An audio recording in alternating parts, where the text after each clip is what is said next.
안녕하십니까. 우리가 결정하는 대한민국 특별 강연에 와주신 내빈 여러분, 저는 오늘 사회를 맡은 전북대학교 제40대 사회과학대 학생회장 김준기라고 합니다. 반갑습니다.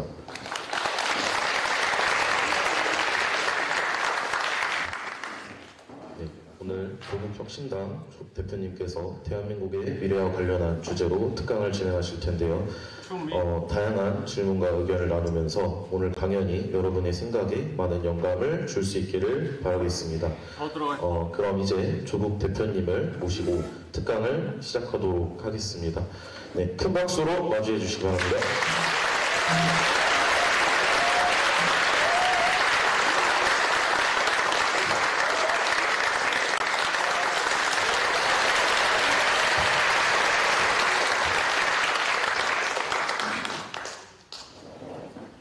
제가 요 장소는 매우 익숙하고 의미가 깊은 장소인 게 작년 11월에 여기서 제가 DK 눈물 북콘서트를 했습니다.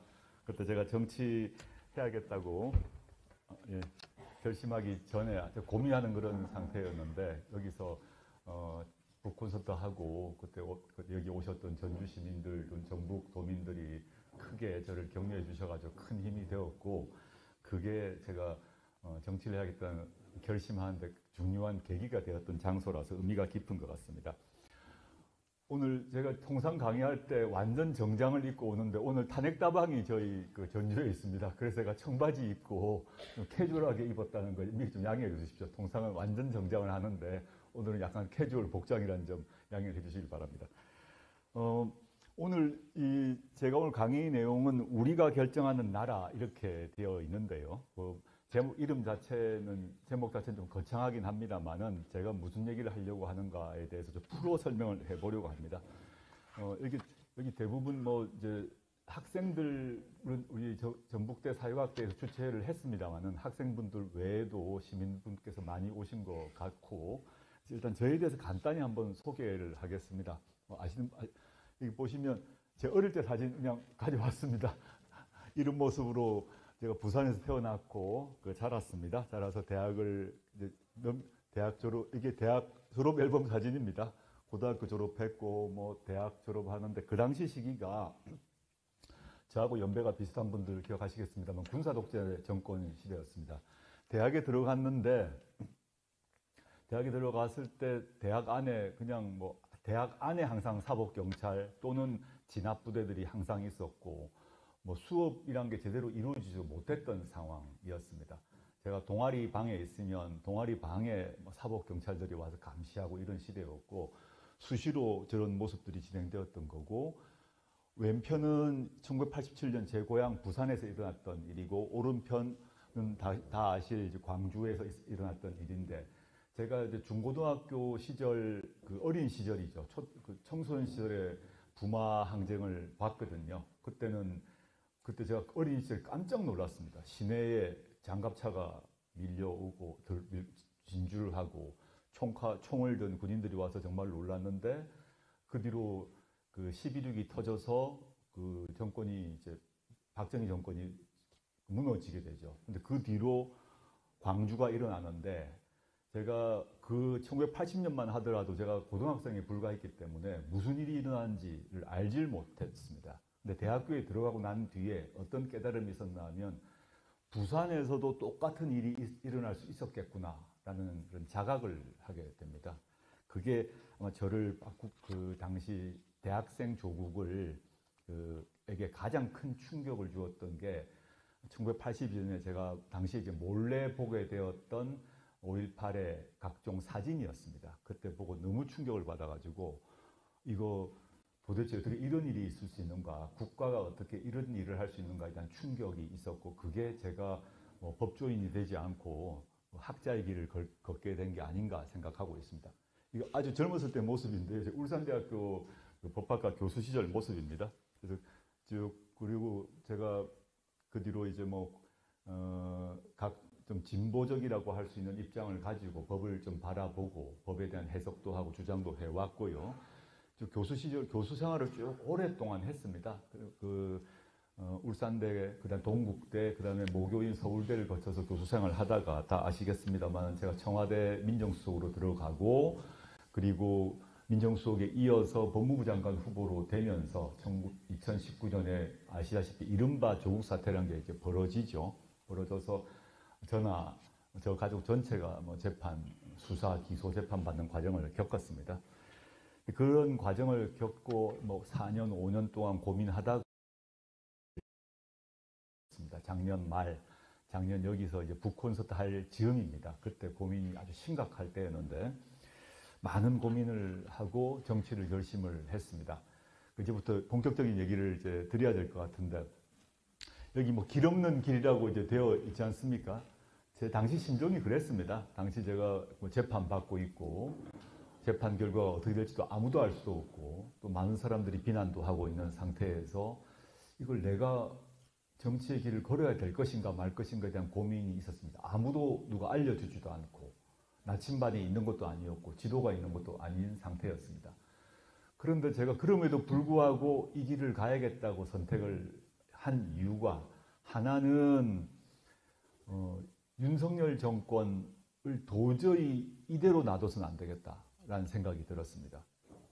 저라도 제가 부족함도 있고 한계도 있고 흠결도 있지만 저라도 나서서 돌 하나를 던져야겠다 이런 마음을 먹고 나섰고요. 또 하나는 오늘의 주제입니다만은 윤석열 정권의 이 무도함, 무책임함, 무능함 이 문제에 대해서 좀 싸워야겠다라는 생각 외에 문재인 정부 또는 그 뒤로 그 전에 노무현 정부 그 전에 김대중 정부 다 막론하고 민주정부가 들어섰음에도 불구하고 우리 대한민국 국민들이 갖고 있는 해결되지 않는 고통 문제가 있다라고 저는 보았습니다. 이 문제를 내가 나서서라도 뭔가를 해봐야겠다라는 생각을 했습니다. 두 가지 측면인 거죠. 윤석열 정권의 무도함이라는 문제가 있고 이제 진보 보수 정권과 별도의 차원에서 정치적 진보냐 뭐 보수냐의 문제와 별도로 통상 말하는 우리의 삶, 민생 이런 문제에 대한 얘기를 좀 본격적으로 해야 되겠다라는 생각을 했습니다. 그게 이제 계기가 되어서 정치에 뛰어들었습니다. 뛰어들어서 2월 13일 날 창당 선언을 하고 3월 3일 날 창당을 했는데 이게 광주 충장로 우다방에서 첫 연설을 했던 장면입니다. 제가 그 전까지는 대중연설을 해본 적도 없죠. 그때 처음 두려움을 가지고 광주에서 연설을 했고요. 그 뒤에 이제 보시면 3월 3일 날 당을 만들었는데 저는 정말 이렇게 많은 시민들이 열렬히 도와줄 거라고는 생각도 못했습니다. 정말 3월 3일 날 전당대회 장소를 꽉 채워주시고 열렬하게 지지를 해주시고 그때부터 바람이 분다는 걸 느꼈습니다. 그 바람이 자그만 미풍이 아니라 점점 바람이 커지는 것을 전국을 돌면서 느꼈고 저하고 비슷하게 생각하는 분들이 많으셨구나 이런 생각을 하게 되었습니다. 그래서 아시다시피 지난 4월 10일 총선에서 저희가 690만 표를 얻고 의석수는 12석을 얻어가지고 원내 3당이 되었습니다. 이렇게 된 데는 여기 계신 전주 그리고 전북 유권자분들의 아주 뜨거운 지지 덕분입니다. 정말 제가 이 자리에 설 수 있었던 것 그리고 조국혁신당이 지금 굴러가고 있는 그 가장 큰 힘은 전주, 전북 그리고 호남에서 출발했다고 생각하고 있고 지금도 아주 감사한 마음을 갖고 있습니다. 그래서 제가 정치를 시작했고 이제 국회에 들어갔습니다. 국회에 들어가서 지금 열심히 활동을 하고 있고 뉴스들은 언론을 보면 아실 텐데요. 넘어가 보시면 PT를 넘겨주시면 네. 지금까지 얘기는 간략한 소개였고요. 아시는 분들이 많으시겠습니다만 요약하면서 조국혁신당이 만들어지고 결심하고 만들어지고 총선까지 치를 때까지 과정을 그냥 사진 몇 장으로 요약을 했다면 오늘의 주제는 이것입니다. 빌려온 미래라고 이름을 붙였는데요. 제가 과거에 냈던 책 이름이기도 합니다. 윤석열 정권이 무도하다, 무능하다, 무책임하다, 또 윤석열, 김건희 두 사람 자체가 정말로 이 두 사람의 갖고 있는 품격, 예의 도저히 찾을 수 없다. 이런 것들은 이미 공유되어 있기 때문에 제가 딱히 따로 말씀드리지 않으려고 합니다. 그 얘기를 하는 게 오늘의 주제는 아닙니다. 윤석열, 김건희 두 사람에 대한 욕이라거나 또 이 윤석열 정권의 각종 문제라거나 이 얘기를 하지 않고 그와 별도로 우리가 갖고 있는 근본적 과제, 고민, 그리고 조국혁신당이 가장 장기적으로 추구하려고 하는 것에 대한 얘기를 해보려고 합니다. 넘어가 보시면 제가 이제 사회권이라는 얘기를 이제 많이 하고 있습니다. 이 책 제목도 사회권 선진국이라고 되어 있는데 우리나라가 보시면 2021년에 국제 기준으로 선진국이 되었습니다. 2021 이게 문재인 정부 때인데 여기 나와 있습니다만은 스위스 제네바 본부에서 열린 그 회의에서 만장일치로 대한민국을 선진국으로 규정을 했습니다. 경제적 기준이죠. 그 이전까지는 다 개발도상국이었다고 우리는 알고 있는데 저도 개발도상국 시절에 어린 시절, 젊은 시절을 다 보냈습니다. 근데 지금은 2021년부터 공식적으로 대한민국은 선진국이 되어버린 겁니다. 경제적으로는 선진국이 맞습니다. 그래서 다들 모두가 자랑스러워 했어요. 그리고 지금 K-팝 같은 경우는 뭐 난리죠. 온갖 가수들, 영화, 노래, 한국 영화 등이 전 세계를 휩쓸고 있습니다. 그래서 문재인 정부 시절에는 다 대한민국에 대해서 자랑스러워 했죠. 그런데 그 다음 문제가 뭐냐 하면 이렇게 선진국이 되었음에도 불구하고 어떤 문제가 있나 하면 현재 지금 우리나라에서 지금 남아있는 불평등 문제, 양극화 문제, 이런 문제는 해결이 되지 못하고 있습니다. 이것이 오늘 논의의 중심입니다. 보시면 저희의 한국 소득 불평등이 OECD에서 두 번째로 심각합니다. 여기 보면 멕시코 다음으로 불평등이 심각합니다. 우리가 뭐 독일 있고 저기 스위스, 영국, 캐나다, 프랑스 있는데 선진국이라고 얘기한 나라 같은 경우는 불평등이 낮아요. 우리는 불평등이 매우 높은 겁니다. 멕시코, 한국, 뉴질랜드, 이태리 뭐 이런 수준으로. 근데 OECD에서 2등, 두 번째로 불평등이 심각한 것입니다. 우리가 선진국이 되었지만 경제적으로는 불평등이 심각한 나라가 되었습니다. 그 다음 보시면 넘겨봐 주시면 네.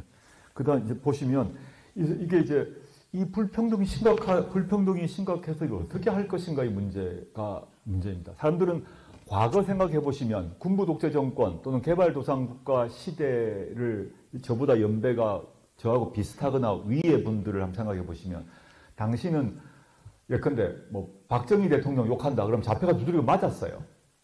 정부 비판한다 그러면 역시 두들겨 맞았어요. 끌려가서 고문당하고 뭐 박종철 열사 죽고 이한열 열사 시위하다가 죽고 이런 일들이 70년대 80년대 태반이었습니다. 그리고 당시에 독재 정권 같은 경우는 우리 국민들의 표현의 자유, 즉 말하는 것을 막은 거죠. 말을 함부로 못하게 했습니다. 다 말조심을 했습니다. 생각도 조심했습니다.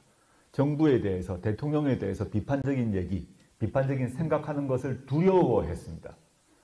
그런 시대가 있었고, 그래가지고 그런 시대, 그 투표권도 저희가 없었어요. 국회의원의 3분의 1을 직접 뽑지 못하고 통일주체 국민회의란 데서 뽑았습니다. 대통령 직선제가 없었어요. 국회의원도 3분의 1은 직접 뽑지도 못했어요. 근데 이런 일들은 끝난 겁니다. 지금 그런 일은 없습니다. 대통령은 다 우리가 뽑고 있고 국회의원도 우리가 뽑고 있습니다. 그런 점에서 우리가 정치적으로 선진국이 되고 자유권이 확보가 됐습니다. 우리의 자유라고 생각하고 있습니다. 지금 여러분에게 투표권 뺏는다 그러면 가만히 있지 않을 것입니다. 여러분의 종교의 자유, 사상의 자유를 마음대로 국가가 개입한다 그러면 다 화가 나실 것입니다. 그거를 자유권이라고 부릅니다. 자유권. 자유권은 우리가 선진국이 된 겁니다. 물론 지금 윤석열 정권 하에서 비판적인 얘기하는 학생이나 시민들에 대해서 입틀막을 합니다. 그래서 기분이 화가 확 납니다. 시민들이 입틀막 사태를 TV에서 보게 되면 화가 나는 이유가 아니 우리가 지금 독재국가야? 왜 말도 못해? 졸업생 카이스트 졸업식장에서 졸업생이 말을 하다가 R&D 예산 복귀시켜라 라고 얘기하다가 대통령 경호원이 와서 입틀막하고 끌어내니까 다 화가 나요. 과거에는 그게 다반사였기 때문에 화를 내지 못하고 두려워했어요. 내가 입틀막 돼가지고 끌려나갈까 두려워했지 항의도 못했다면 지금은 입틀막을 당하거나 입틀막을 당한 것을 보게 되면 우리가 화가 납니다. 왜냐? 내가 당연히 누려야 될 권리, 자유권이 침탈되고 있구나 하고 생각하기 때문에 화가 납니다. 그런데 이제 그 다음 문제가 있습니다. 이런 정치적 민주주의 같은 경우에서 자유권은 다 보장이 되어 있어요. 윤석열 정권 하에서 후퇴는 하고 있지만 많이 보장이 돼서 선진국이라고 할 만한 수준이 되어버렸습니다. 그런데 윤석열 정부 들어서고 나서 이제 아까 여기서 얘기했던 정치적 민주주의도 후퇴하고 있습니다. 방송 장악을 한다거나 입틀막을 한다거나 해가지고 언론에서도 화를 내고 시민들도 분노하고 짜증이 나죠. 그것은 이제 오늘 주제는 아닙니다. 그건 말고 여기 사회경제적 문제를 오늘 주로 얘기를 하려고 합니다. 아까 보셨습니다마는 불평등 문제가 여전히 유지되고 있습니다.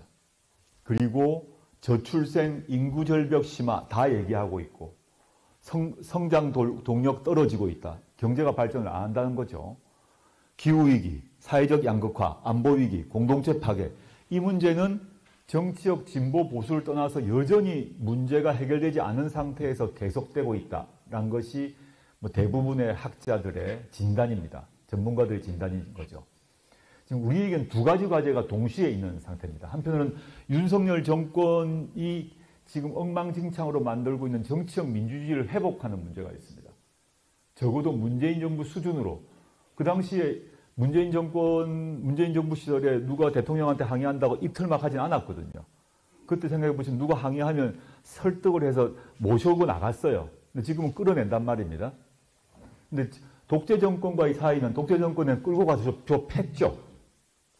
전두환 때, 박정희 때 생각해 보게 되면 무슨 행사에서 어떤 학생이 막 얘기하면 끌고 나갈 뿐만 아니라 입틀막하고 끌고 나갈 뿐만 아니라 중앙정보부 등에 데리고 가서 때렸을 겁니다.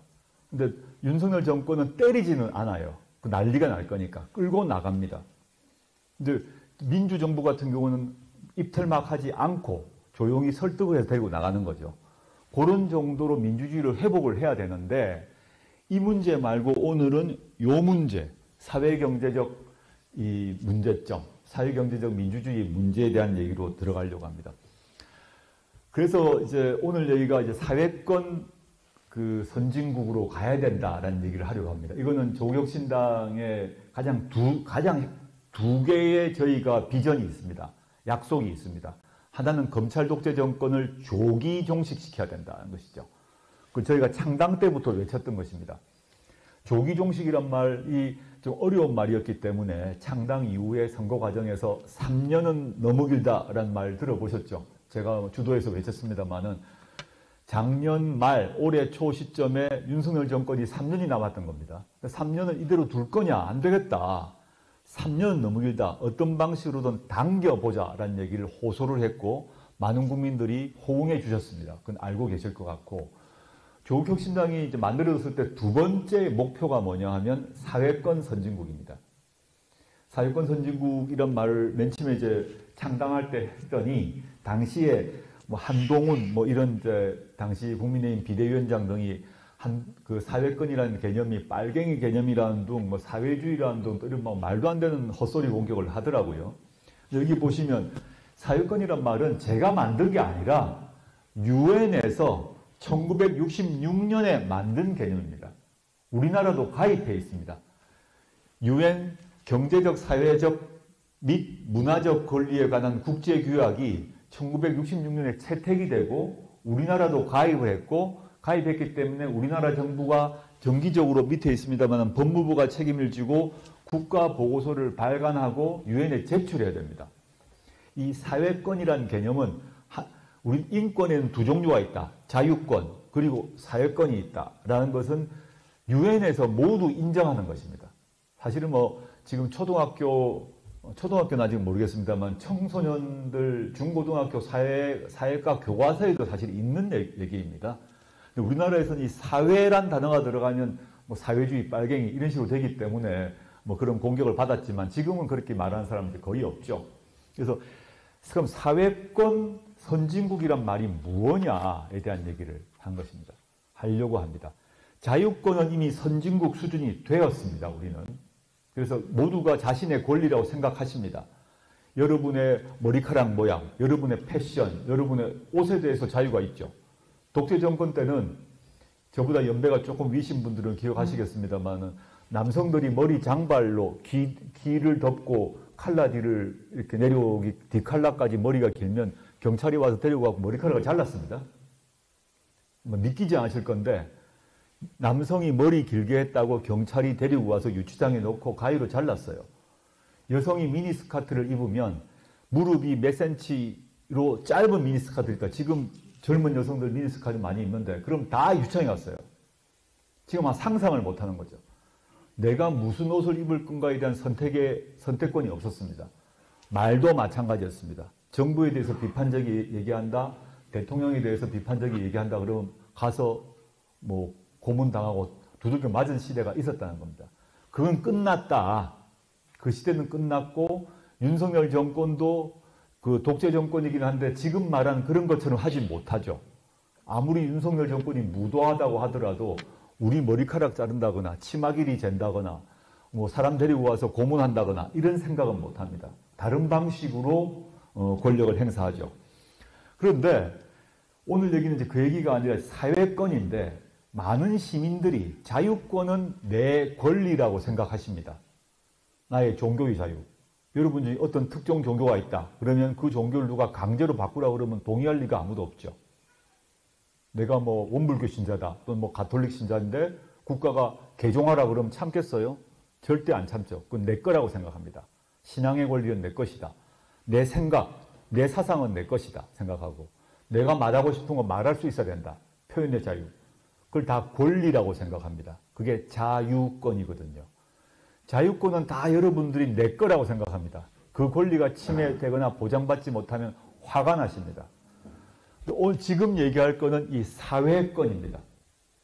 사회권이라는 것은 전 세계적으로는 사회권을 권리라고 규정하고 있는데 우리나라에서는 여러 가지 이유로 그게 시민들이 내 권리라고 생각을 지금 못하고 있습니다.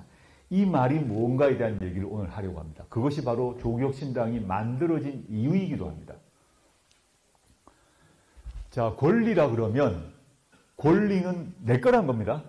한마디로 국가가 그냥 선물로 주는 게 아니라 국가가 나에게 선물로 주거나 안 주거나 문제가 아니라 그냥 내 거예요. 여러분의 재산권, 여러분이 휴대전화 있으면 그게 여러분 거죠. 나의 생각도 여러분 거죠. 여러분의 종교도 여러분 겁니다. 그래서 내 거라고 생각하는데 사회권은 지금까지는 사회권을 통상 말할 때는 복지 이런 정도로 얘기가 되어 왔어요. 복지. 그럼 복지 그러면 나라가 우리한테 베푸는 거지 라고 생각을 해왔습니다. 권리라고 생각을 안 했던 것입니다.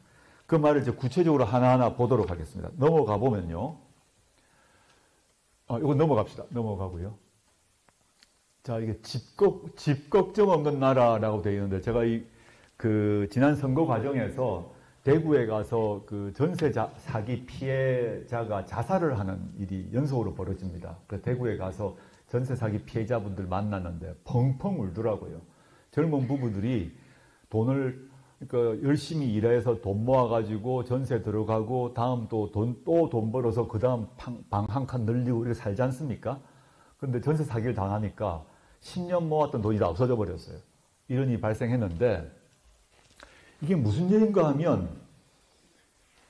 집 문제, 주거 문제와 관련해서 저희 조국혁신당은 주거권을 매우 중시하고 있고 유튜브를 찾아보시면 제가 비교섭 단체 대표 연설을 합니다. 본회의에서 연설을 할 때 조국혁신당이 주장하는 사회권 중에 특히 두 개, 하나는 주거권, 두 번째는 돌봄권을 집중해서 앞으로 이 주거권과 돌봄권이라는 사회권을 실현하기 위해서 노력하겠다라고 제가 대표 연설을 했는데요. 그 중에 첫 번째 주거권 얘기를 지금 말씀드리고자 합니다. 많은 시민들이 집 문제와 관련해서 우리나라 집값 비싸다는 거 다 알고 있습니다. 대부분 시민들은 집을 사거나 사기 전에도 전세금, 월세금 등등을 어떻게 생각하고 있나 하면 내가 열심히 돈 벌어서 또 내 가족이 열심히 돈 벌어서 주거 문제를 해결해야 된다고 다 생각하고 있습니다. 다 그렇겠죠. 300만 원을 예를 들어서 번다 그러면 300만 원 중에 아주 지금 청년들 초임이 뭐 기업마다 다르겠습니다만은 대략 300이라고 가정을 해보면 정규직으로 300만 원을 번다고 생각하면 300만 원을 다 못 씁니다. 왜냐하면 향후에 전세 가격, 전세금 올려줄 걸 생각해야 되고 또 월세도 생각해야 되고 장기적으로 집을 사겠다 그러면 주택 부금도 넣어야 되죠. 그래서 300을 번다고 하더라도 집이 없는 사람들 경우 300을 벌어도 100이나 150은 그 돈을 쓰지 못하고 향후 자신의 전세금이든 구매 자금을 위해서 저금을 하게 되어 있습니다. 그게 우리나라 보통의 집 없는 젊은이들의 삶이죠. 그러다 보니 300을 실제 번다고 하더라도 실제 자기가 쓸 수 있는 돈은 200이거나 150밖에 되지 않습니다. 그리고 대부분 사람들이 생각해요. 물론 집에서 특별한 경우가 있어서 부모님이 집을 사준다거나 이러면 문제가 해결되지만 부모님이 집을 사주는 경우는 많지는 않겠죠. 특히 서울 지역 같은 경우는 집값이 워낙 비싸기 때문에 청년들이 자력으로 집을 사는 것은 자기 자력으로 집 사는 건 불가능하다는 건 이미 다 나와 있습니다. 월급을 500만 원을 번다 하더라도 집값이 워낙 높으니까 한 푼도 쓰지 않고 20년, 30년 이렇게 모아도 서울 지역 집은 못 산다는 것이 이미 통계적으로 확인되고 있습니다. 이 상황에 대해서 의문을 우리는 품지 않았던 겁니다. 그냥 내가 돈 많이 벌어서 어떻게 하든지 로또가 당선되든지 로또 당선이라는 건 거의 의미 없는 얘기니까요. 그런데 다른 나라는 어떻게 하고 있냐는 거죠. 우리가 선진국이라고 하고 있는 저희 표현으로 사회권 선진국이라고 하는 나라를 한번 보도록 하겠습니다. 뒤에 이제 차례차례 나올 건데요. 제가 많이 드는 예가 싱가폴, 네덜란드, 오스트리아 이런 나라들 다 선진국이라는 걸 알고 있습니다. 그 나라들은 어떻게 하고 있나 하면 이게 이제 사회주택이란 말이 여기 나옵니다. 네덜란드는 사회주택의 천국이다 이런 말도 있고 오스트리아 같은 경우는 비엔나 여행 가보신 분 많을 겁니다. 아주 아름다운 도시 아닙니까? 비엔나의 60%가 임대주택에 산다. 이게 무슨 말인가 싶을 수 있어요. 우리나라에서는 임대주택 그러면 아주 못 사는 사람들이 살고 건물도 후지고 슬럼 같고 이런 생각을 하고 있습니다. 임대주택 그러면 못 사는 애들이 산다. 못 사는 집이 산다. 집도 후질 거다. 그런데 비엔나 가보신 분들은 비엔나가 아주 아름다운 도시인데 비엔나라는 오스트리아라는 선진국의 수도인 비엔나의 주민들은 60%가 임대주택에 삽니다. 싱가폴도 마찬가지입니다. 실제 이 곳을 보면 싱가폴, 네덜란드, 오스트리아를 보게 되면 나라가 어떻게 하고 있나 하면 한 칸짜리부터 두 칸짜리, 세 칸짜리, 네 칸짜리 아파트로는 기간으로는 5년짜리, 10년짜리, 15년짜리, 가장 길게는 50년짜리까지 고품질의 임대주택이 있습니다. 국가가 운영합니다. 그래서 청년 혼자 살건 신혼부부건 또는 두 사람이 동거하는 경우든 애가 하나건 둘이건 어떤 경우든 간에 보통의 시민들은 대부분 고품질의 임대주택에 산다고 보시면 됩니다. 임대료가 매우 쌉니다. 그래서 이 나라 사람들은 아까 얘기했듯이 청년이 300을 번다고 생각하면 300에서 집값으로 50 정도밖에 안 들어갑니다. 250은 자기가 쓰는 겁니다. 우리는 300 중에 100이나 150을 집값에 투자를 해서 쓰지 못한다면 오스트리아나 네덜란드나 싱가포르는 300을 벌면 50 정도만 사고 그 50 정도를 그리고 사람들이 집을 살 생각을 아예 안 합니다. 왜냐하면 이 시스템이 자기 자식에게도 다음 세대에도 쭉 간다는 걸 알고 있기 때문에 내가 돈을 벌어서 집을 마련해야지라는 생각 또는 내 아이한테 전세금 마련해줘야지 집을 상속시켜줘야지 생각 자체를 아예 하지 않습니다. 왜냐? 정부가 국가가 이걸 해주기 때문이죠.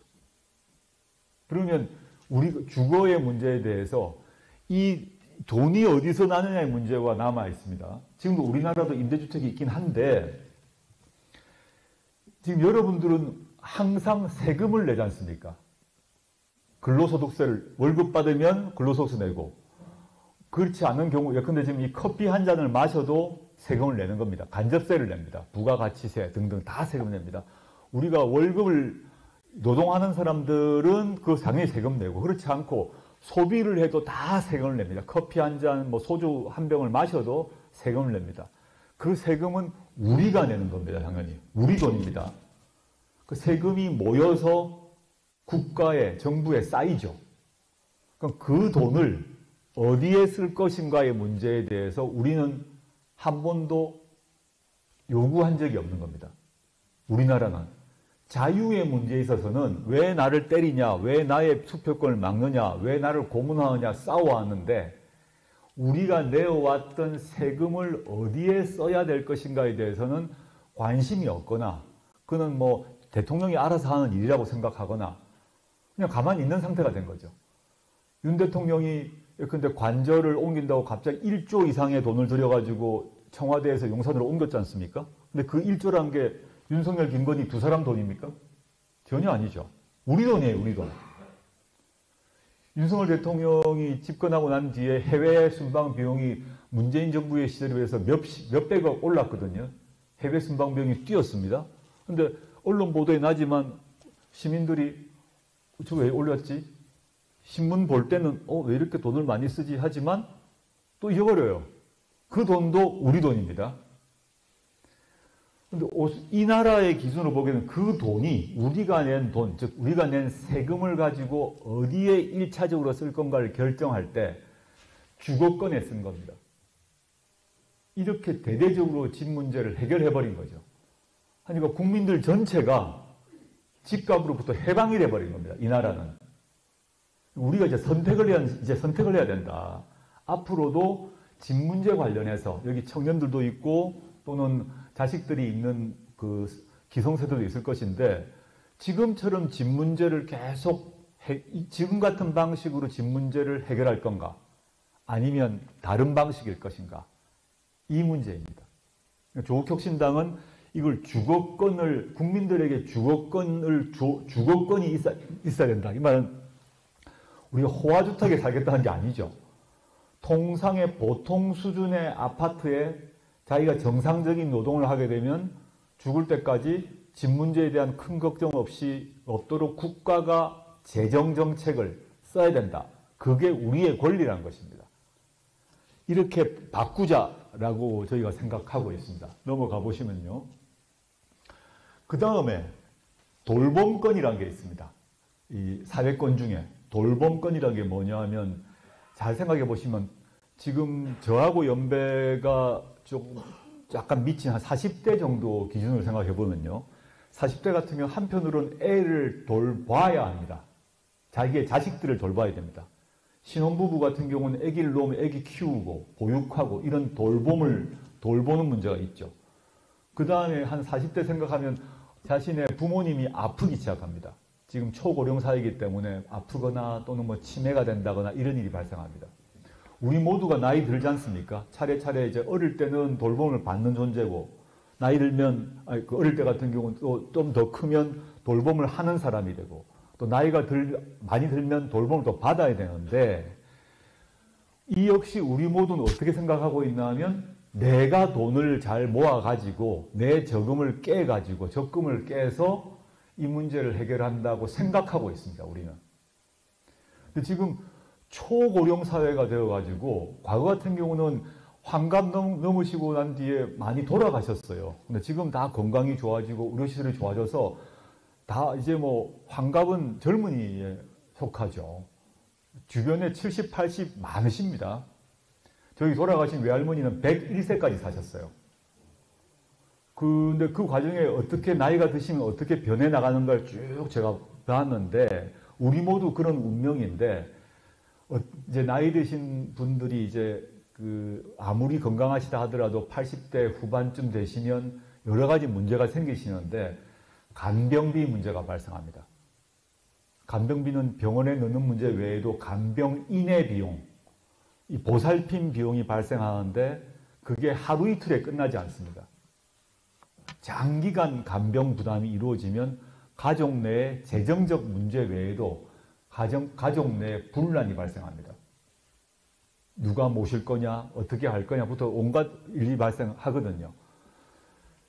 그럼 이 어르신들의 간병비가 어떻게 할 거냐. 과거에는 이렇게 오래 산다고 생각한 적이 없었던 겁니다. 우리나라 국가 제도를 설계를 할 때 한 60대 과거 진짜 환갑 잔치한 이유가 오래 살았다고 잔치한 겁니다. 옛날에는 60 넘으면 다 돌아가신다고 생각하고 모든 설계를 한 60 정도로 생각하고 말았어요. 근데 지금은 60이 훨씬 넘어 살기 때문에 그 뒤의 문제를 어떻게 해야 될지에 대한 고민을 안 해봤던 겁니다. 그러니까 그 간병비 비용이 모두 각 가정에게 돌아와 버렸습니다. 초고령사이기 때문에 우리는 점점 더 오래 살 것입니다. 점점 오래도 살수록 간병비는 더 많아집니다. 여러분들 문재인 케어라는 거 들어보셨을 것 같은데 문재인 정부 때 의료보험 문제를 크게 한번 바꿉니다.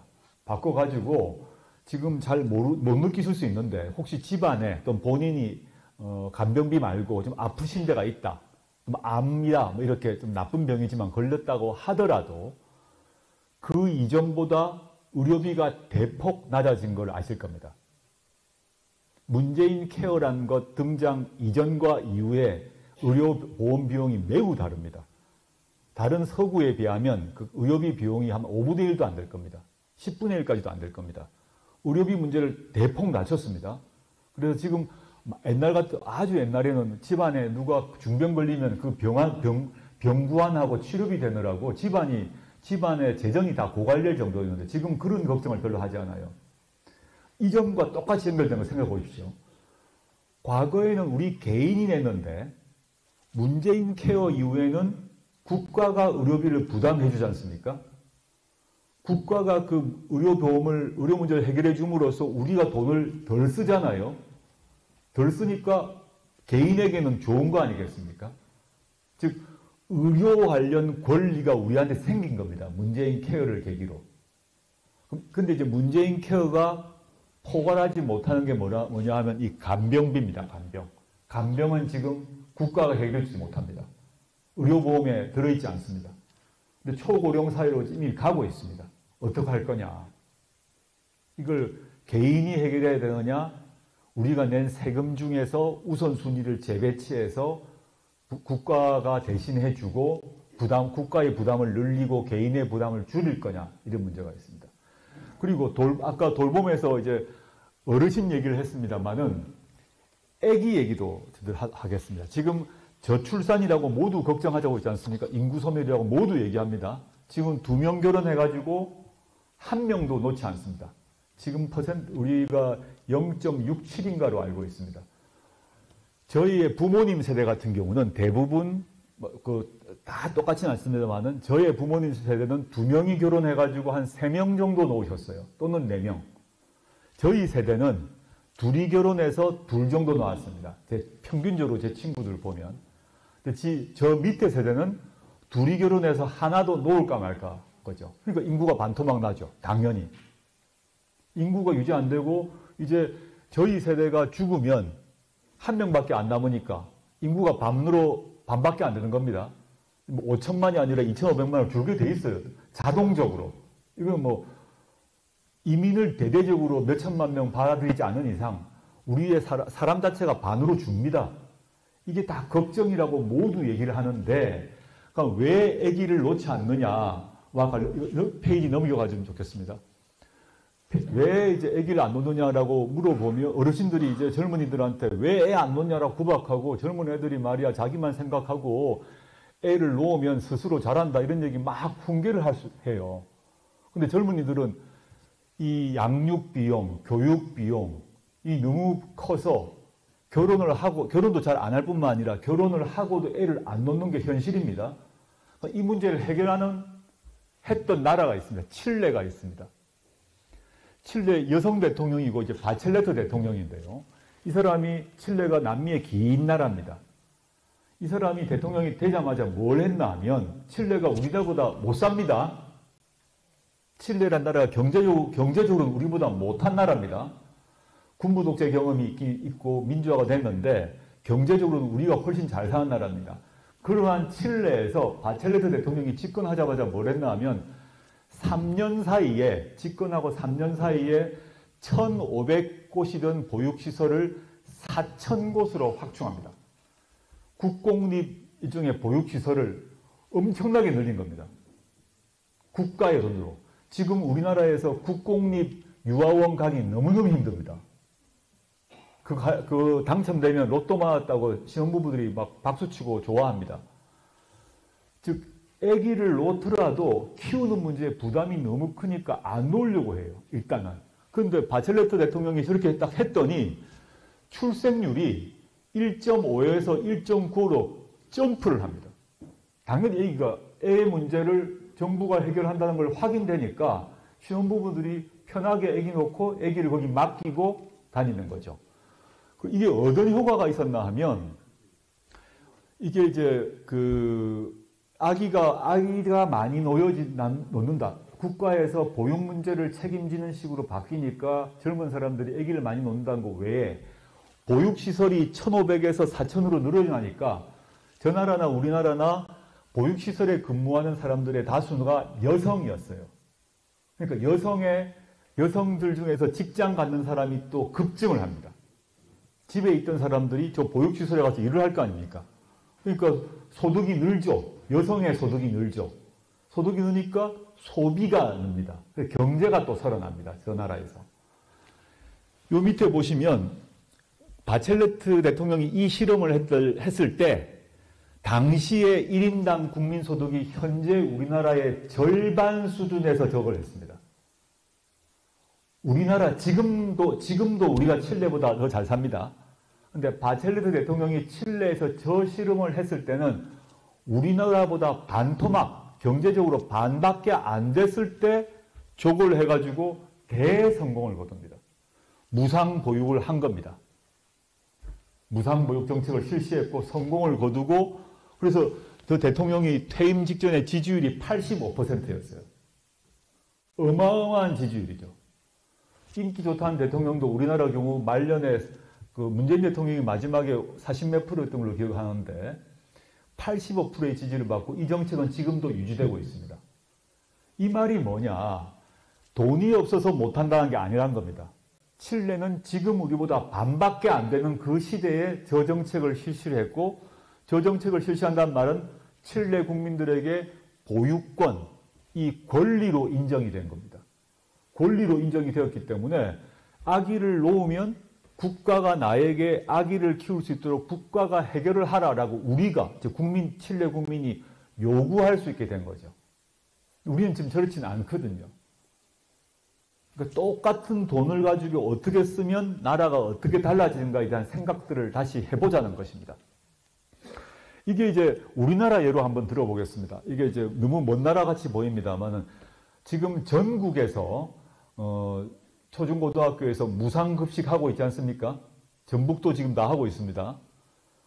지금 그 무상급식이라고 그래가지고 그 말보다는 저는 의무급식이란 말이 더 좋다고 생각합니다만 통상 무상급식이란 말을 쓰는데 무상급식이란 말이 맨 처음 사용된 게 서울시 교육감 선거 때입니다. 오래됐습니다. 무상급식을 하자라고 서울시 진보교육감 후보가 공약을 했을 때 당시에 반대측에서 빨갱이 공약이라고 난리가 났습니다. 근데 논쟁 끝에 지금 서울뿐만 아니라 전국에서 무상급식을 합니다. 근데 잘 생각해 보시면 그 무상급식이 전국화되기 전에는 밥을 모두 집에서 도시락 싸가거나 도시락에 해당되는 점심값 집에서 줬겠죠. 그렇지 않습니까? 굶는 걸 빼자면 집에서 다 도시락을 싸주거나 도시락에 해당되는 돈을 받아갔습니다. 근데 지금 전국에서 모두 무상급식을 하고 있는데 나라가 안 망했습니다. 무상급식 한다고 할 때 무상급식을 하면 나라가 재정적으로 문제가 돼서 나라 망한다고 그랬어요. 지금은 말도 안 되는 얘기라고 하지만 그 시점에 무상급식을 반대하는 조중동, 국민의힘 등에서 무상급식 하면 나라 망한다고 그랬어요. 전혀 안 망했어요. 지금 국민들은 그 무상급식 정책을 공기처럼 받아들입니다. 너무 당연하게 받아들이고 있어요. 지금 만약에 전북도지사, 전북교육감이 후보로 나와서 제가 예를 들어서 내가 교육감 되면 무상급식 다 철폐하겠습니다 라고 하면 당선되겠습니까? 절대 안 될 겁니다. 전북이건 경북이건 어디든 교육감 관할인데 어느 교육감이 이제 무상급식 없애겠다 그러면 절대 당선이 안 될 겁니다. 왜냐? 이미 각 국민들이 무상급식은 내 권리라고 생각하고 계세요. 국가가 빼앗아 갈 수 없는 나의 권리입니다. 우리가 세금 내면 그 세금 중에 무상급식은 하라라고 이미 생각하게 되었어요. 제가 몇 가지 예를 드는 겁니다. 사회권 같은 경우에 사회권이 예입니다. 주거권이나 지금 이런 바첼레트 같은 이런 식의 사회권 실현 안 되어 있지만 우리나라에서 이미 이루어지고 있는 게 문재인 케어, 그 다음에 무상급식, 그리고 지역별로 전북은 제가 확인해 봐야겠습니다만 무상교복 지금 하고 있나요? 전북 하고 있죠. 무상교복은 전국적으로는 이루어지지 않고 있습니다. 그 일부가 이루어지고 있는데 과거에 교복 되게 비쌌습니다. 뭐 교복별로 여러 가지 브랜드가 있는데 유명 가수가 입는 모델로 나와서 파는 교복 같은 경우 매우 비쌌어요. 그 아이들이 이거 사달라 저거 사달라 이 브랜드 사달라 하게 되면 교복값이 2배로 뛰고 그랬습니다. 그래서 이제 학교 안에서도 어느 브랜드 교복을 입었는가 가지고 위화감이 발생하는 일이 벌어집니다. 근데 무상급식과 비슷하게 무상교복 정책을 실시를 했습니다. 무상교복 그 정책 실시할 때 찬반이 없었습니다. 잘 생각해 보십시오. 무상교복 왜 하냔 말이 없어졌어요. 지금 다 하고 있습니다. 무상교복 정책을 안 했다면 각 가정에서 교복비를 줬겠죠. 또는 뭐 형이 있거나 사촌형이 있으면 교복 받아 입는 경우도 있지만 대부분 새 교복 사줬을 거 아닙니까? 즉 무상교복에 대해서는 내 돈 안 쓰는 거죠. 국가가 내가 이미 냈던 세금으로 교복을 나한테 줘야 될 의무가 있다라고 지금 생각하고 계세요. 이런 것이 사회권입니다. 과거에는 나와 내 가족이 개인적으로 나의 돈을 써서 해야 되는 일이라고 생각했던 그런 것들을 아니다. 바뀌어야 된다. 이건 국가와 정부가, 중앙정부와 지방정부가 나서야 된다. 왜냐하면 우리가 이미 세금을 냈기 때문에 그 세금을 다른 데 쓰지 말고 여기 써라 라고 요구할 수 있는 권리, 그게 사회권인 것입니다. 그래서 지금 보면 이 정책이 우리나라 국민소득보다 절반밖에 안 됐을 때 칠레가 이루어낸 것이거든요. 이걸 우리가 못할 이유가 어디 있냐는 거죠. 이걸 이루려면 조국혁신당이 이런 정책을 주장하고 있고, 아까 거꾸로 넘겨보시면 저희 조국혁신당의 세미나 그 항목이 나오네요. 여기 보시면 주거권 선언을 제1번으로 했습니다. 사회권 선진국을 위한 1차 선언 주거권에서 어떻게 그 주거권을 실현할 것인가. 그 다음에 여러 가지 이제 지금까지 총 8개의 그 권리, 디지털권, 건강권 뭐 등등 다 하고 있는데 지금 진행 중에 있고 뭐 돌봄권도 여기 있지 않습니까? 이건 저희 조국혁신당 그 홈페이지에 들어와 보시면 이 자료가 다 있습니다. 다운로드해서 보실 수 있을 것 같고 제가 하나하나 다 설명은 드릴 수 없는데 그 오늘의 주제이기도 하고 조국혁신당의 가장 중요한 비전이고 지향이기도 한데 주거, 돌봄, 의료 이런 것들을 권리로 생각을 해야 된다는 것입니다. 권리로 인식하고 추구해 나가자. 그래야 우리의 삶이 나아진다는 것입니다. 우리의 삶이 나아지고 또 그걸 통해서 경제도 발전한다라는 것이 싱가포르건 네덜란드건 오스트리아건 칠레건 그 경험에서 확인된 바 있기 때문에 그런 주장을 지금 하고 있습니다. 그래서 보시면 마무리를 하고 질문답을 받아야 될 것 같은데요. 지금 여기 자유권 선진국을 넘어 사회권 선진국으로 가자라는 말을 하고 있습니다. 우리는 경제적으로 선진국이 됐어요. 아까 이미 말씀드렸습니다. 경제적으로 이미 선진국입니다. 우리 부모님 세대들이 정말 열심히 일하셔가지고 저개발 국가에서 개발도상 국가가 되고 이제 선진국이 된 겁니다. 그까지는 이루어졌죠. 뒤로 돌아가지는 못할 거라고 생각합니다. 자유권도 거기에 맞춰서 점점 자유권이 보장이 되어서 아주 높은 수준으로 보장이 되었습니다. 윤석열 정권 하에서 자유권이 후퇴하고는 있지만 독재 정권 시절로까지 후퇴하기는 힘듭니다. 왜냐하면 국민들이 자유권은 내 거다라고 생각하기 때문에 자유권이 없어지거나 뭐 극도로 제한되는 것을 참지 못할 것이기 때문입니다. 그런데 사회권이 우리 모두의 과제고 조국혁신당의 목표이기도 합니다. 자유권을 윤석열 정권 하에서 제한되고 후퇴하고 있는 자유권을 회복시킴과 동시에 그 이전 윤석열 대통령 정권은 물론이고 그 이전 정권, 노무현 정권, 문재인 정권에서 다 이루지 못했던 것이 있다. 그게 뭐냐? 사회권 분야에서 선진국을 만들도록 정책 변화를 하자. 이게 조국혁신당의 기본 지향인 것입니다. 그래서 그렇게 되는 게 민생 경제를 살리고 복지국가를 만드는 것이다. 그건 우리나라에서 그냥 저 혼자 상상이 아니라 여러 나라들의 경험이 있는 것입니다. 그 경험을 보면 경제적으로 선진국이 되게 되면 경제 성장률이 뭐 5%, 7% 하진 않습니다. 겨우 1% 되면 성장 많이 했다고 합니다. 이미 경제적 선진국이 되게 되면 경제 성장률이 매우 낮아집니다. 어느 나라나. 경제개발 박정희 정권 때처럼 뻥뻥뻥 이렇게 올라가지니까 못하게 돼 있어요. 그럼 어떻게 경제 활력을 살릴 것이냐? 사회권 보장을 통해서 경제가 오히려 살아난다는 것입니다. 아까 칠레 얘기했습니다마는 주거권 문제, 보육 문제를 위해서 보육시설을 4,000개를 늘렸더니 여성들이 취업하게 되고 여성들이 취업하게 되니까 소비가 늘게 되고 이런 식이죠. 이런 식으로 사회권을 보장하게 되면 내수가 살고 내수가 살아서 경제도 사는 이런 것들이 실험이 이미 이루어졌다. 다른 나라에서. 우리가 그걸 하지 않을 바 없다라는 것입니다. 제 강연 이걸로 마치고요. 질문 답변하도록 하겠습니다. 감사합니다. 네.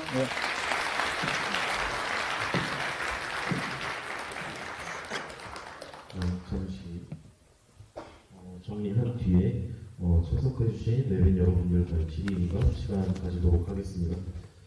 아, 이거 가나요? 앉아서 하는 겁니까? 아, 예, 예.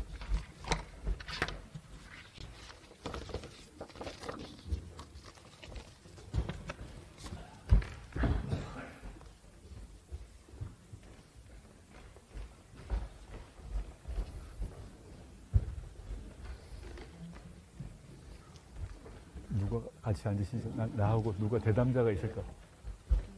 아, 예, 하상하고. 아, 알겠어요.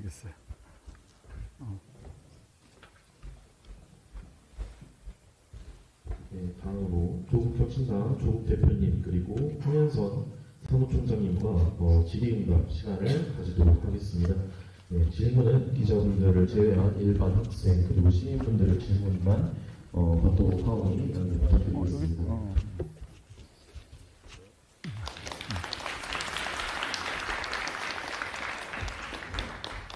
소개를 해야 되지 않나?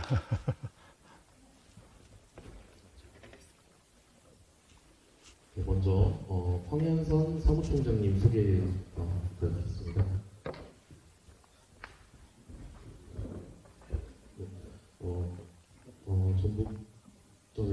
전북대학교 성과대학 회계학과 졸업을 하셨고 성과대학 학생회장, 학생회 인권복지위원장, 전주시장 비서, 우주군수 비서실장, 문재인 정부 민정수석실 선임 행정관을 거쳐서 현재 조국혁신당 사무총장직을 맡고 계십니다.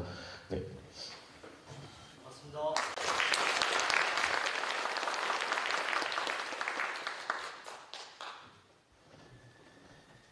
네, 그러면 질의응답 하도록 하겠습니다. 질문이 있으신 내빈분들께서는 손을 들고 질문해 주시면 감사하겠습니다. 저한테는 안 하셔도 되고요. 조국 대표님한테 많이 해주시면 됩니다. 저는 전북대 나와서 전북대 후배들이 얼굴 한번 보고 싶다고 해서 올라왔습니다. 안녕하세요. 정치학을 공부하고 있는 대학생입니다. 정치학을 공부하는 학생으로서 사회권을 권리로 좀 적극적으로 인식해 주시라는 말 되게 인상 깊게 들었습니다. 그렇다면 사회권 보장을 위해 대표님께서는 부자 증세가 필수적이라고 생각하시나요? 당연하죠. 예, 당연하고요. 이게 이제 세금 문제가 직결될 수밖에 없습니다. 윤석열 정부는 부자 감세, 서민 증세 이 정책을 가지고 있거든요. 보시면 상속세도 깎아줘야 된다, 법인세도 깎아줘야 된다, 금투세 폐지해야 된다. 이걸 일관되게 얘기한 게 윤석열 정부죠. 근데 저는 이제 언론에서 보셨겠습니다만은 조국혁신당과 민주당 사이에 공통의 과제, 또 공유하고 있는 부분이 많이 있습니다. 윤석열 정권의 검찰 독재와의 싸움이라거나 이런 뭐 또 평화 통일 정책 등에서 같은 점이 많이 있어요. 그런데 차이점이 여러 가지가 있는데 아주 중요한 차이점 중에 하나가 세금 정책입니다. 언론에서 보셨겠습니다만은 민주당 같은 경우는 금융투자소득세 폐지를 결정했지 않습니까? 근데 조국혁신당은 반드시 실행해야 된다는 입장입니다. 딱 갈라섰죠. 그리고 시민단체에서 예컨대 뭐 유명한 시민단체로는 뭐 경실련, 참여연대 등에서도 조국혁신당을 지지하고 있습니다. 그 점에서 이게 뭐냐 하면 지금 이제 현재 보면 지금 우리나라 현재 상태가 윤석열 정부 현재 상태에서 지금 재정 위기에 있거든요. 세수가 부족해서 재정 위기라고 모두 얘기합니다. 윤석열 정부가 이미 얘기합니다. 돈이 없는 겁니다, 지금. 그런데 부자 감세를 해줬어요. 초부자, 법인, 재벌들 감세를 해주니까 더 세금이 적어졌죠. 갖고 있는 지금 세수 부족 상태입니다. 그는 그 정부가 이미 얘기하고 있는 겁니다. 이 상태에서 해결하는 방식이 두 가지가 있겠죠. 윤석열 정부는 어떻게 해결하려고 그러냐면 서민 증세, 부자에게는 깎아주고 서민 증세가 뭐냐? 담뱃값 올리거나 또는 근로소득세 올리거나 간접세, 부가가치세 이렇게 해서 우리 모두에게 100원씩을 쭉 더 100원이든 1000원이든 얕게 많이 깔아서 그걸 벌충하려고 합니다. 저는 그건 틀렸다고 보고 있고 금투세 같은 경우가 대표적인 경우인데 금투세는 우리나라에서 1년에 주식 투자로 5천만 원 버는 사람에게 매겨지는 세금입니다. 주식 투자로 1년에 5천만 원 번 사람 제 주변에 본 적이 거의 없습니다. 우리나라 인구 한 1%도 안 됩니다. 거기에 대해서 전 민주당이 금투세 폐지를 동의한 것에 대해서 전 매우 유감이죠. 반대를 하고 있고요. 그 외에도 세금 정책에서 여러 차이가 있는데 부동산 관련해서 종합부동산세가 있지 않습니까? 근데 민주당이 이제 공식 입장을 정하지 않고 왔다 갔다 하고 있긴 한데 종합부동산세 즉 종부세를 깎아주자라고 지금 민주당 내에서 강력히 얘기를 하고 있고 조국혁신당은 안 된다라고 하고 있는데 종부세를 내야 되는 사람들이 전 전주 지역에는 몇 %인지는 계산 안 해봤습니다. 근데 서울 수도권 지역의 아주 고급 아파트, 강남, 용산 등 가장 비싼 아파트, 그 수도권 지역에서 비싼 아파트에서 냅니다. 그 내는 건 뭐 당연한 거죠.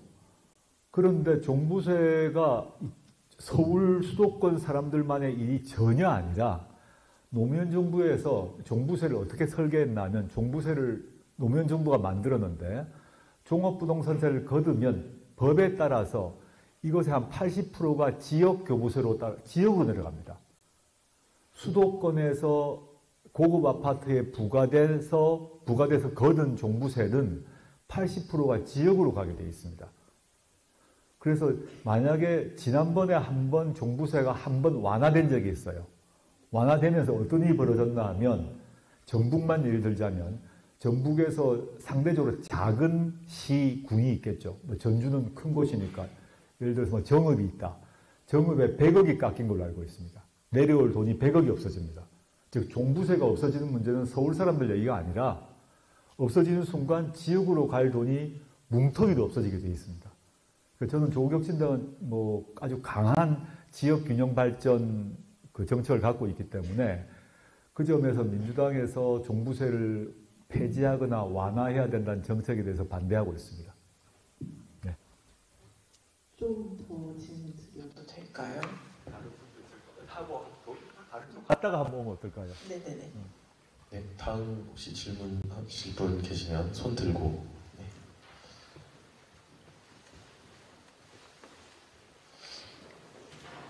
네.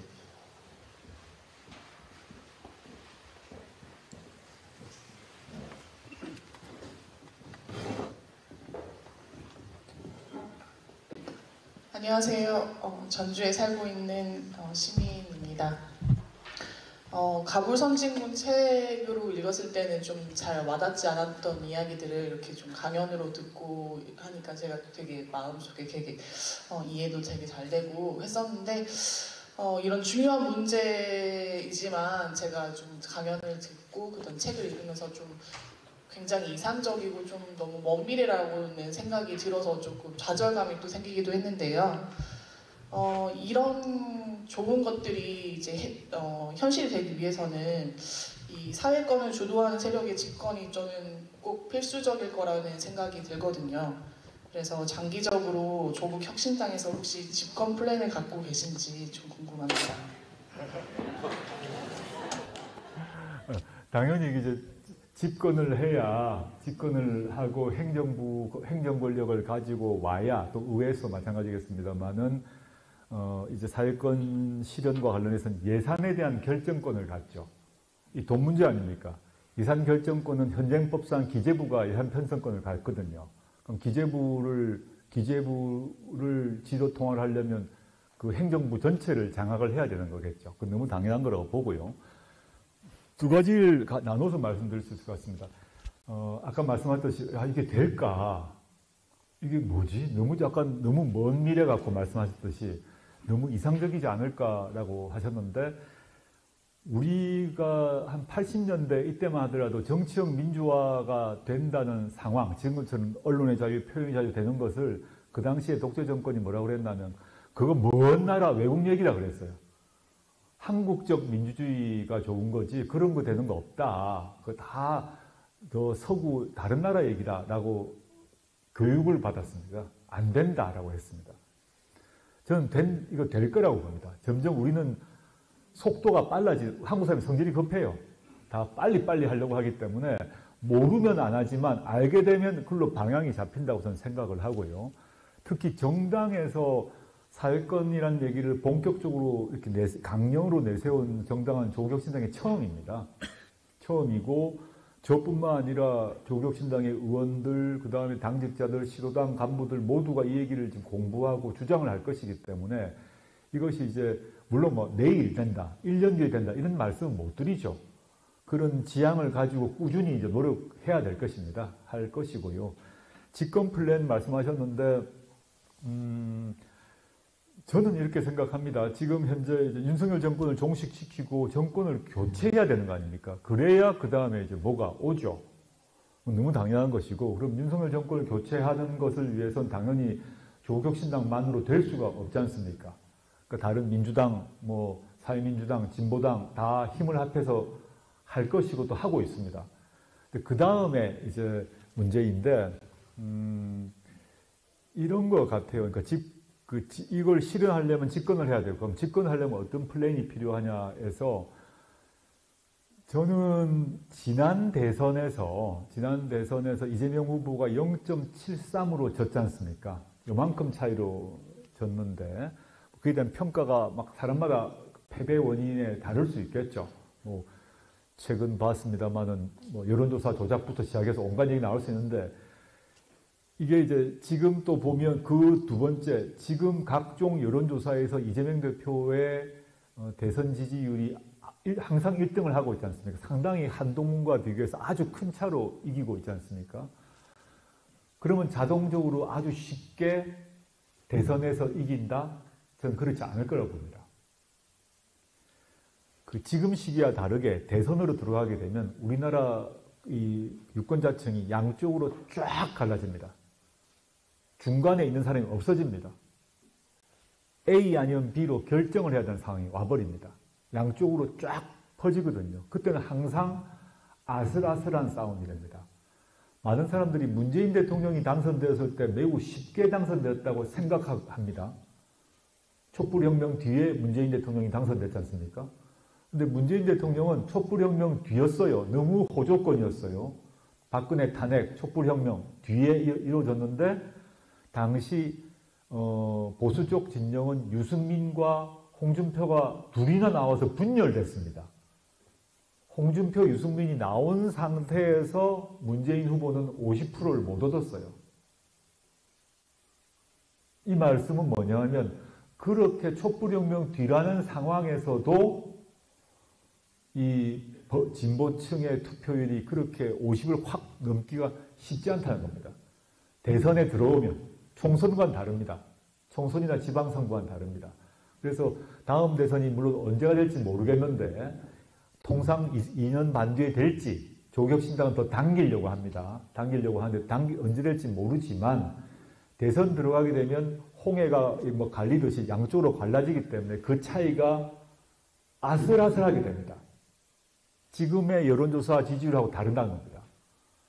그러면 어떻게 되느냐? 민주당이 제일 덩치가 크죠. 조직이 크지 않습니까?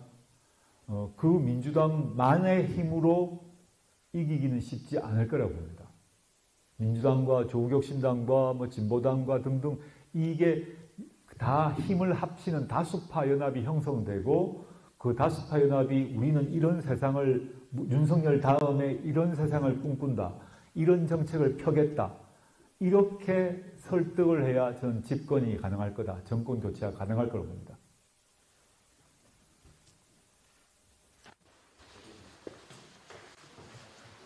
대표님 때문에 조국혁신당의 집권 준비가 되어 있냐 이 말씀이시죠?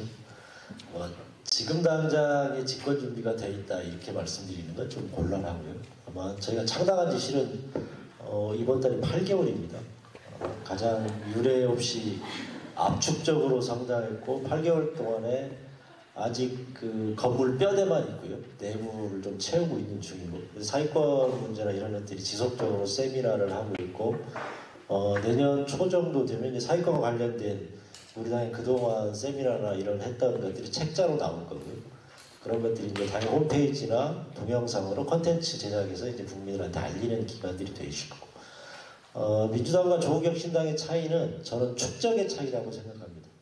민주당은 이미 오래된 정당으로서 축적된 힘들이 있고 저희는 이제 축적을 해나가야 되는데 근데 거기서 가장 큰 차이는 저희는 과거에 연연하지 않는다는 겁니다. 우리는 미래에 대한 준비를 하면서 축적을 하고 있다고 생각하기 때문에 준비는 차곡차곡 해나가고 있다. 다만 당장 내일 집권할 수 있는 준비가 돼 있냐라고 하면 그건 아직 아니다 이렇게 말씀을 드릴 수 있을 것 같습니다.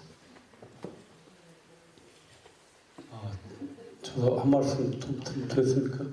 네. 먼저 우리 조 대표님 바쁜 데서 천주에 오신 것 대단히 환영합니다. 또 감사합니다. 우선 여러 말씀 중에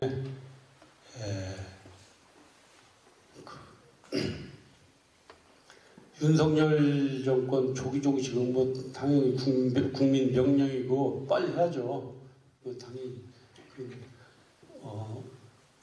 길어봤자 2년 반인데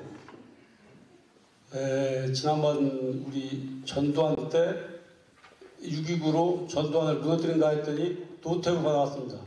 말하자면 죽서 더 캐줬다. 그때 쓰라린 그 심정을 많이 느끼는데 이번에도 잘못하면은 아까 우리 조 대표님도 말씀을 하셨는데 그 사후 문제까지 그런 비슷한 아류들이 나오지 않도록 예를 들어 뭐 한동훈이나 이런 이 부류들이 바톤이 이어가지 못하도록 철저한 그런 대비를 야당들 간에 좀 내밀은 협력 전략을 좀 구사해야 하지 않을까 하는 생각을 좀 높아심에서 이 말씀을 드립니다. 그 다음에 또 하나는 이제 뭐 사회권 그 범주에서 얘기를 하나 하겠습니다. 뭐 핫 이슈죠. 뭐 의료 문제. 저는 궁극적으로 우리 한국 사회가 의료에 있어서는 의료 사회주의로까지 나가야 한다는 그런 주장을 좀 하고 싶은데요. 그러려면은 의사수도 증원을 해야 되고 또 국민들한테는 부담을 좀 덜기 위해서 의료 수가도 낮춰야 하고 그런데 의사들은 지금 강력하게 반대를 하고 있습니다. 또 이제 윤석열 정권이야 기본 의도야 우리가 매우 그 저희를 의심하고 나쁘게 보고 있습니다만은 의사 증원에 있어서만큼은 방향은 옳다고 저는 생각합니다. 그런 측면에서 우리 조국혁신당 아니면 조 대표님은 의료 사회주의에 대해서 어떻게 생각하는가? 또 저는 개인적으로 항상 주변에 주장을 합니다만은 자관 OECD 우리가 세계화를 추진하는데 OECD에서 평균만큼 의사 수를 늘리자. 또 의료 수가 낮추자. 의사 수입은 너무 높다 그렇게 주장을 하는데 그런 점에 대해서는 우리 조 대표님이 좀 어떻게 생각하십니까? 좀 조금 예민한 질문일 수도 있는데 한번 부탁 좀 드립니다. 저는 뭐 의료 사회주의라는 단어는 뭐 쓸 필요가 없다고 생각을 하고요. 그 개념적으로 어떤 말씀, 의료 사회주의라는 단어 안에서 어떤 말씀하시는지 제가 확인할 수 없기 때문에 내용으로 얘기를 해야 될 것 같습니다. 지금 의사 수를 증원 늘려야 된다는 점에서는 당연히 동의를 하고 저희 당도 동의를 하고 있습니다. 그런데 윤석열 정부가 취했던 의사 증원 방식은 절대 동의가 힘듭니다. 왜냐하면 잘 생각해 보시면 문재인 정부 후반 코로나 시작될 때 협의를 해가지고 1년에 300명씩인가 이렇게 단계적으로 늘리는 방식으로 거의 합의를 했는데 그게 깨져버렸습니다. 근데 윤석열 대통령은 갑자기 2,000명으로 해결했지 않습니까? 이게 어떤 문제가 발생하냐면 의대 교육 현장에서 제가 의대에 있는 친구들 뭐 아는 분들 확인했습니다만 갑자기 학생 수가 몇 배가 증가해서 교육이 불가능하다는 것입니다. 모든 걸 떠나서 의사를 교육을 시켜서 배출을 해야 의료 서비스를 할 건데 의료 교육이란 게 대형 강의에 놔두고 몇백 명 앉혀놓고 강의할 수는 없는 거 아닙니까? 실제 소규모로 뭐 꿰매는 거든 주사를 하는 거든 뭐 이런 것들을 실제 소규모로 해야 되는데 지금 이 윤석열 대통령의 의대 입학 증원 방식은 의대의 현재 교육 상황을 전혀 고려하지 못한 것이라고 또 보고 있습니다. 그래서 의사 증원을 하고 아까 말씀하셨지만 OECD 수준으로 의사 수를 증원해야 된다는 점은 제가 맞는데 지금같이 한 방에 2,000명 늘리는 방식으로는 대혼란이 온다라고 저희 당이 경고를 했습니다. 근데 지금 뭐 당연히 파업이란 거 외에도 온갖 일이 발생하고 전국의 의대가 지금 난리거든요. 그런 점에서 그 차이가 있는 것 같고요. 수가 낮추는 것은 저는 아까 문재인 케어 얘기하면서 말씀드린 것 같습니다. 그렇고 야당연합 문제는 저는 뭐 죽 서서 계신다는 일 당연히 안 생겨야 되죠. 아까 한동훈 얘기하셨는데 저는 뭐 제가 농반 진반으로 그런 말을 합니다. 우리나라에서 한동훈 대표가 대통령 되는 것을 제일 원하지 않는 사람 한 명을 꼽으면 누굴까요? 절 겁니다. 누구보다도 저가 아닐까. 적어도 한 두세 사람 안에 꼽히지 않을까요, 제가? 그래서 그런 꼴을 제가 보기를 원하겠습니까? 어떻게든 그런 일은 막아야죠. 예. 제가 정당 대표로서 최선 다하도록 하겠습니다.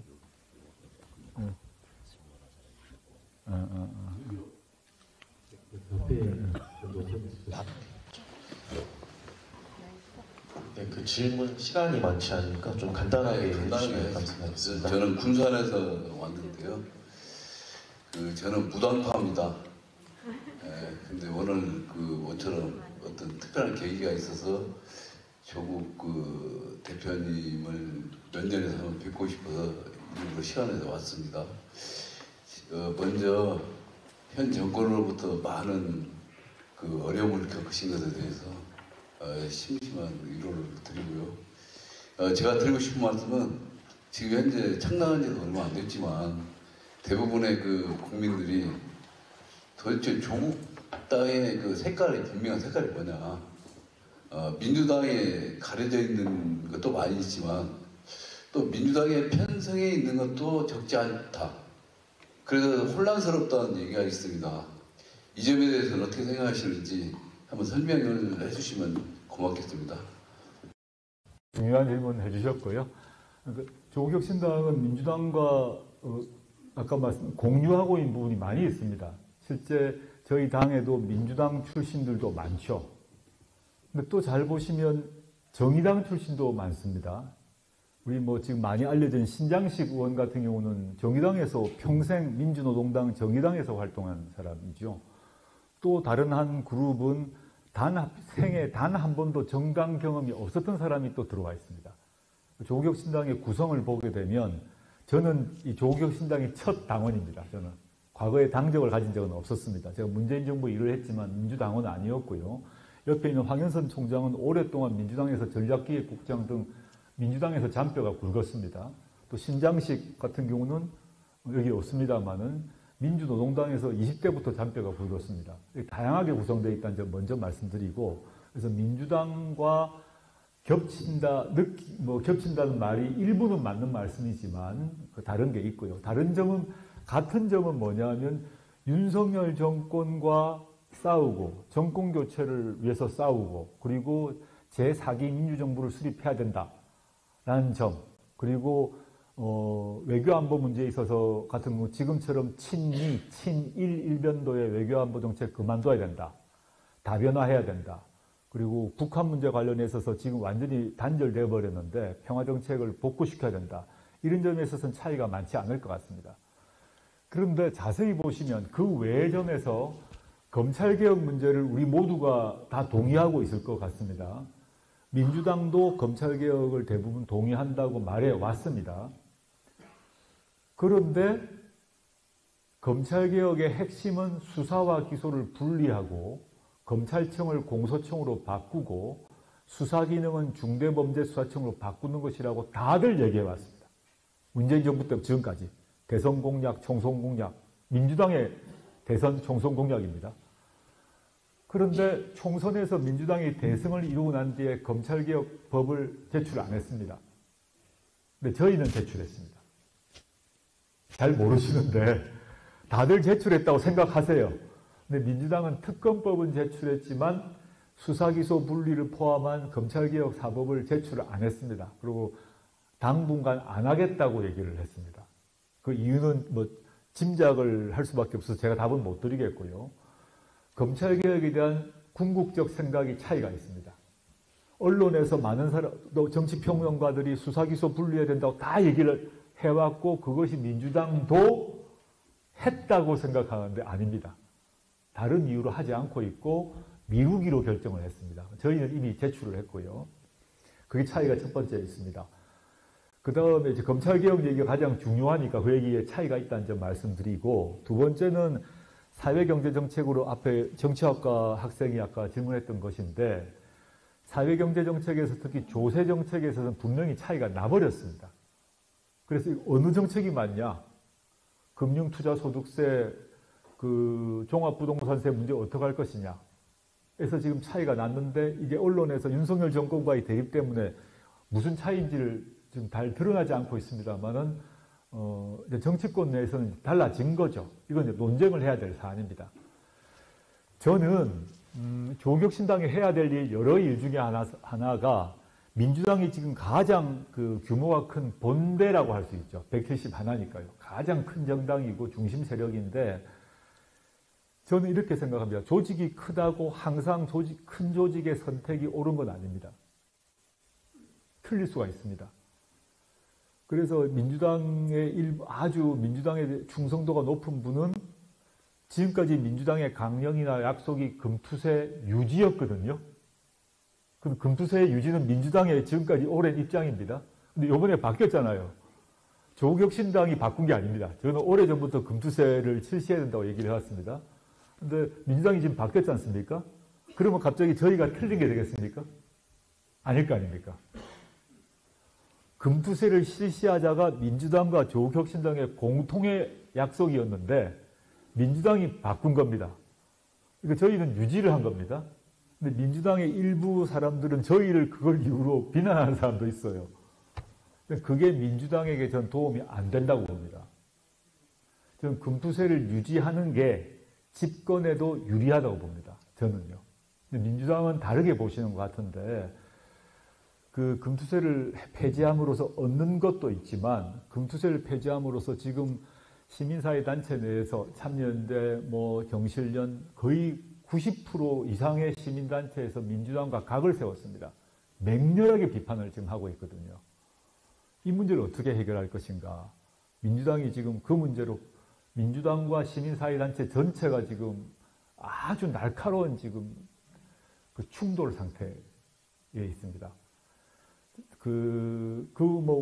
조세 원칙에 대한 얘기, 소득 있는 곳에 세금 있다는 원칙 얘기를 하지 않더라도 조국혁신당이 해야 될 여러 역할 중에 하나가 민주당이 가장 큰 당인데 큰 당이 방향을 만약에 잘못 잡으면 이건 아니다라고 얘기를 해야 됩니다. 그게 저희 역할이고요. 그 점에서 조국혁신당과 민주당이 윤석열 정권과 싸우고 정권 교체를 하는 데서 항상 손을 잡지만 그 과정에서 민주당이 결정한 것을 저희가 박수부회는 아니지 않습니까? 잘못하고 있는 것은 아니다라고 얘기해야죠. 그래야 저는 제대로 항로를 개척하고 진짜 정권 교체를 이룰 거라고 생각하고 있습니다.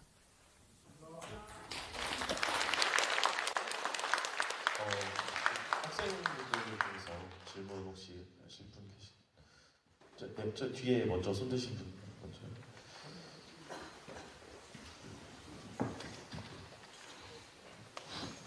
네, 안녕하십니까. 전북대학교에 재학 중인 학생입니다. 전 사무총장님께 질문을 드리고 싶은데요. 다양한 학생 자치 기구에서 활동하신 걸로 알고 있는데 활동하실 당시에 가장 기억에 남았던 사건들은 무엇이 있는지 궁금합니다. 저한테 맞춤형 질문을 해주실 것 같은데 선배라고. 뭐 저는 지금도 자랑스럽게 생각하는 건 전북대 학교 안에 있는 그 시계탑 있지 않습니까? 그 시계탑을 만들었던 일이 저한테는 아직도 자랑스러운 일이고 전북대를 가면 뿌듯합니다. 근데 그 시계탑을 만들 당시에 사실 학교에서 재정적 도움을 하나도 안 받았습니다. 학교에서 도움을 요청했는데 지원을 안 해줘서 학교 앞에 있는 상인들, 학교 안에 있는 소비조합 상인들, 그다음에 총학생이 각 단과대학에 있던 수익 사업들을 총학생으로 다 통합해서 운영해가지고 그 시계탑을 만들었고요. 그때 당시에 전북 학교하고 이야기할 때 이게 전북대의 랜드마크이면서 전북대의 역사를 만든다는 생각으로 한다. 이렇게 해서 만들었고 그 시계탑을 파서 보면요. 위에는 제 이름이 없지만 바닥에는 제 이름이 있습니다. 뭐 제 이름이라기보다는 그때 학생복 인권복지원에서 만들었는데 우리가 표면적으로는 총학생 이름으로 하지만 그 바닥 기소 그 콘크리트 하는 데에는 우리 이름이라도 좀 써놓자 이렇게 해서 그때 저 나무까지 주워서 써놨던 기억이 있습니다. 그게 가장 기억에 남는 일입니다. 네. 네, 저기 앞에 남자분 질문 받도록 하겠습니다. 안녕하십니까. 정치외교학과 재학하고 있는 학생입니다. 제가 질문 드리고 싶은 거는 조국혁신당에서 행정부 개혁 관련해서는 많이 말씀해 주시고 계시는데 의회 개혁에 대해서는 별로 말씀해 주시지 않는 것 같아서 관련해서 질문 드리고 싶습니다. 저는 조국혁신당에서 선거제 개혁이나 의원 중립수 확대, 비례대표제 확대 이런 것에 대해서는 어떤 목적을 가지고 계신지 질문 드리고 싶습니다. 저희가 이제 말할 기회가 없어서 그랬던 거고요. 정치개혁 문제가 저희 매우 중요한 저희 아젠다고 여러 번 발표한 바가 있고요. 찾아보시면 나올 건데 저희는 정치개혁의 핵심이기도 하고 또 정치적 민주주의의 핵심은 등가성 문제인데 표 하나를 던진 만큼 의석수가 많아져야 되는 거죠. 예를 들어서 정치개혁에서 여러 가지 얘기를 할 수 있는데 조국혁신당 중심으로 말씀드려 보겠습니다. 지금 조국혁신당이 만들어졌을 때 조국혁신당은 민주당의 위성정당이 아니지 않습니까? 저희는 민주당으로부터 돈 받은 적도 없고 민주당 사람이 와서 만들어준 적이 없습니다. 민주당이 만들었던 비례정당은 더불어민주연합이었습니다. 더불어민주연합이 만들어지고 난 뒤에 없어져서 민주당으로 흡수됐죠. 그런데 더불어민주연합은 민주당의 위성정당인데 원래 현행 선거제, 준연동형 선거제 같은 경우에 취지는 위성정당을 만들지 말라는 거였어요. 그런데 국민의힘도 더불어민주연합도 위성정당을 만들어서 원래 준연동형제의 취지를 없애버린 겁니다. 그 비례 몫은 다양한 지역구의 양대 정당이 아닌 다른 정당들의 몫이라고 전제하고 애초에 만들었던 게 준연동형 선거제도입니다. 현행제도입니다. 저는 위성정당 금지해야 된다는 입장입니다. 못 만들도록 해야 되고 법안이 워낙 많이 나오는데 실제 통과가 안 됐어요. 왜냐하면 양대 정당이 위성정당을 만들고 싶었기 때문이죠. 그래서 위성정당을 금지해야 된다고 보는 이유가 현행 제도에 반하는 거고, 만약에 더불어민주당이 지난 4월 10일 총선에 없었다면, 즉 위성정당이 금지되었다면 지금 조국혁신당의 아마 그 수는 지금보다 한 3배쯤 됐을 거예요.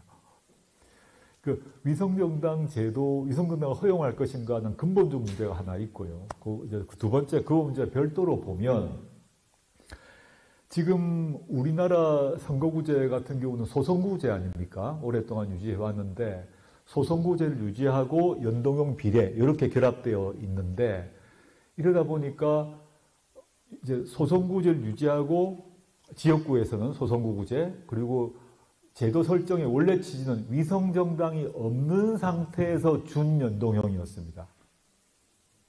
그런데 지금 그렇게 근데 위성정당을 버리니까 거대 양당이 요 공간도 다 차지하는 식으로 바뀌었다는 얘기죠. 원래 취지대로 가기 위해서는 지역구는 소선구제를 하고 비례 같은 경우는 위성정당을 안 만들도록 하거나 또는 거대 양당 제대로 계속 유지 않으려면 소선거구제가 아니라 중대선거구제로 바뀌어야 됩니다. 그래서 묶어가지고 3명, 4명 뽑도록 만들어야 되는 거죠. 여기에 양대 정당이 동의하지 않을 거라고 봅니다. 현실적으로는. 현 상태가 제일 좋기 때문에. 이거는 국민들하고 같이 호흡을 해야 되는 문제라고 보고요. 비례 의석수도 원래 정치개혁을 얘기하는 거의 대부분의 학자들은 비례수를 늘려야 된다고 합니다. 그런데 양대 정당이 늘리는 것을 동의하지 않고 있습니다. 이건 조국혁신당은 그래서 한편으로는 위성정당을 금지해야 된다. 이게 선거구제 정책 민주주의에 반하는 정책이기 때문에 금지해야 되고, 위성정당을 허용한다 그러면 선거구제는 중대 선거구제로 가야 된다. 이런 입장을 취하고 있습니다. 하나 더 대표님 빼보시는데, 우리가 주장하는 것 중에 결선 투표제도 있습니다. 그러니까 대선이나 총선이나 특히 이제 지방자치단체 선거나 대선이나 이런 경우에는 결선 투표를 도입하는 게 좋겠다. 그래야 주민들의, 유권자들의 다양한 생각들이 반영이 되고 소수 정당들이 구애받지 않고 자기 정책들을 열심히 홍보할 수 있고, 그런 것들이 하나의 결선 투표제로 가는 과정에서 합종 연행의 근거가 될 수 있거든요. 그래야 세상이 조금이라도 나은 방향으로 갈 수 있다. 그래서 결선 투표제를 주장하고 있습니다.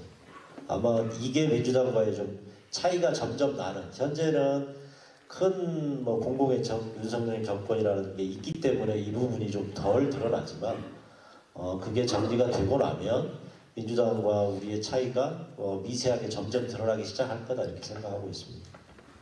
이 결선 투표제 문제에 대해서 우리가 해본 일이 없어서 그렇습니다만, 프랑스 같은 경우를 보면 결선 투표제를 통해서 한편으로는 극우 정당, 정말 파쇼 비슷한 이런 후보들을 막아내는 역할도 합니다.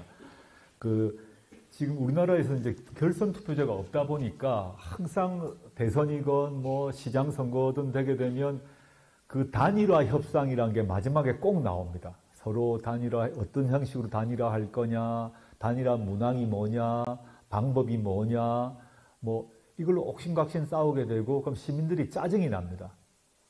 그것보다는 프랑스는 간단하게 해결한 거죠. 다른 나라 같은 경우는. 다 나와 출마해라 하고 이제 커트 해가지고 위에 2사람 남겨서 2사람 가지고 다시 투표 한 번 더 하는 거죠. 그러면 서로 각 정당이 또는 각 후보가 할 얘기 다 하고 본선에 마지막에는 1명이 되는데, 1명 되는 것을 2당 또는 2 후보 사이의 협상이 아니라 그냥 투표로 해결하는 겁니다. 그 결선 투표가 5명 나가가지고 최종적으로 2명 뽑고, 그러니까 5명이, 예를 들어서 5명이 나가면 다 나가라는 겁니다. 모두 다 후보로 나오고, 그 다음에 마지막에 2명 추리고, 2명 추린 것 중에 다시 1명 뽑고, 이런 식이 가장 간단하지 않냐. 그리고 각 정당들이 자기 주장을 1차전에서는 충분히 하고, 2차전에서는 서로 합종 연합해서 공동의 강령을 가진 쪽으로 하나 몰아나가고, 이런 게 통상 선진국에서의 결선 투표제이기 때문에 그런 방식으로 나아가야 한다고 생각을 하고 있습니다. 시간 관계상 질문은 여기까지 하도록 하겠습니다. 감사합니다. 네, 지금까지 저희 부 대표님하고 황혜선 총장님 질의응답을 했는데요. 시간 관계상 여기서 마무리를 하고 기념 촬영을 할 텐데요. 죄송한데 여기 양 옆에 계신 분들이 조금 가운데 쪽으로 조금 복잡하시지만 이게 사진 촬영을 위해서 좀 빠르게 좀 가운데 쪽으로 좀 같이 이렇게 앉아주시면 좋을 것 같습니다. 예.